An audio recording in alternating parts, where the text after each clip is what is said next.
সম্প্রদায়ের বাংলাদেশি মুসলমানরা বিভিন্ন ছদ্মবেশে ভোটার কার্ড চেঞ্জ করে বিভিন্ন জায়গাতে আস্তানা গাড়ছে।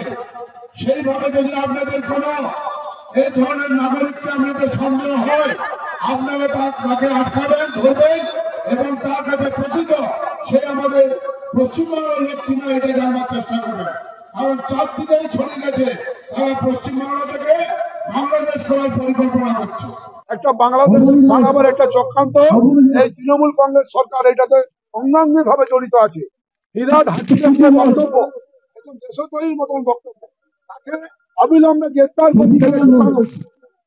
যে ফিরহাদ হাকিম আজ বড় বড় কথা বলছে, আপনারা কি মনে করছেন সেগুলো বাড়ি? আমাদের কাজ হচ্ছে সমস্ত হিন্দুদিকে একত্রিত করে এই পশ্চিম বাংলাকে আজকে রবীন্দ্রনাথ ঠাকুরের আজকে আমাদের নেতাজি সুভাষচন্দ্রের বাংলাদেশকে আমরা আজকে সঠিকভাবে আমরা ওই রাস্তায় আগে নিয়ে যাবো এবং ভোটার তালিকার কথা বললো সব তো অবৈধ। এখানে তো পুরো কারখানা করে দিচ্ছে পশ্চিমবাংলায়, পুরো কারখানা চলছে বাংলাদেশি থেকে ঢুকাবার কারখানা। আমাদের থাকি যে হোটেল গুলোতে মানুষ ঢুকবার জায়গা থাকবে না, কদিন আগে গেলাম দেখছি সব হোটেল ফাঁকা করছে, কেউ কোথাও জনপ্রাণী নেই, কারণ পুরোটাই বাংলাদেশিদের দখলে ছিল।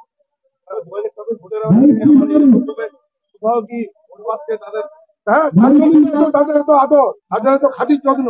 আর আমাদের যদি আমরা পশ্চিমবাংলার মানুষ জেগে জেগে ঘুমাই, আমরা যদি আমাদের ভোটকে সঠিকভাবে প্রয়োগ করতে না পারি, তাহলে ওই 29% মুসলমান দিকে আজকে এরা 69% মুসলমান করে ছাড়ে, এভাবে আগাচ্ছে। মালদাতে বলবো তো